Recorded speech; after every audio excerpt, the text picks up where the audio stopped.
My name is James Williams Jr., and I want to speak to my city of Charlottesville, Virginia. So, first off, if you are under the age of 15, this video is probably not going to affect you in the least, so slide the finger. Now, for those who are the adult variety from 15 to up, this is important. I will try to negligate, or I will try to be as less swearing as possible in this video because this is important. So just came from class, and my teacher, he told us about the Charlottesville Police Review Board. And I brought up a point, and I hope that when he goes and talks to people about it, that he brings my point up. And they talk about how the review board is like hounding police officers, this, that, and what have you. And I made a very important point, so I'm going to make it here again, because they don't apparently have any retirees from the police force who are still civilians and still citizens of this city who have experience on why cops make certain choices. They have no one who was a cop on the civilian review board. They have no one who has any battle experience. They probably don't even have any military veterans on this thing. And as a person who has military training, you would think that it would be rightfully suggested that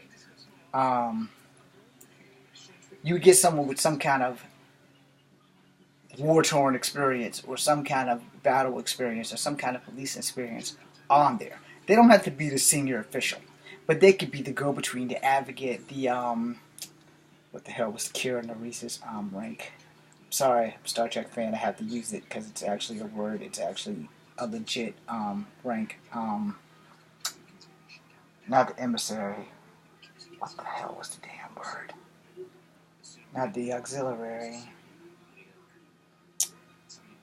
Not the negotiator, but the I can't think of the word. But whatever it was, it was if you're a Deep Space Nine fan, you know what Kira Nerys is, the officer. She was the liaison. That's it. The Charlottesville Review Board should have at least one former police officer or former military person as their liaison to explain to people policies and procedures for when you are in a crisis situation. So when you're throwing bricks at the police officers and things and not knowing why a cop did this or what that, if you don't know the situation, you don't have the experience, you're throwing knives at people who have sworn to protect and serve. And that's an issue for me because I didn't know about this because I don't apparently keep up with the news enough. And if I do keep up with the news, I'm probably focused on something else. But at the same time, when we made this discussion, like a daily discussion in class, and no, I'm not going to reveal my teacher's name because I don't put my teachers on blast when I make videos if I can help it. But when you have committees like this and things that affect all citizens, not just one particular group of citizens in a board, and you're watching over top of the entire city, the community, you need to get all perspectives. Police officers are here to serve and protect. Some are good with that, some not so much. However, the city board was formed to basically be the civilian version of internal affairs. That's basically what it is. So if you're going to be like internal affairs and watch Cops Like Hawks, you may want a couple of ex-cops on there so they can explain to you how situations unfold.